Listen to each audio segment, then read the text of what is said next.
ที่นี่ร้อนมาก ไม่นะสิไอ้โง่ฉันรู้สึกแย่จริงๆในบนชายหาดแห่งนี้เนี่ยใช่ข้าจะอยู่เคียงข้างเจ้าหลังจากที่ผมได้ทำการลงคลิป EP 3 ไปแล้วคอมเมนต์นี้เขาอยากให้มี EP 4ตอนแรกก็ดีใจเหมือนกันนะที่แบบมีคนขอผู้สร้างเขาหลังจากที่ผมไปแปลภาษามาผมนี่คือ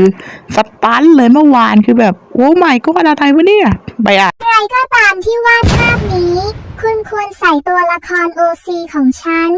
คัตตันแคนดี้คุกกี้ลงในตอนที่ 4 ที่เธอรักษาเบอร์นิ่งสไปซ์แล้วก็โชคร้ายและได้รับความรักจากเบอร์นิ่งสไปซ์อย่างล้นหลาม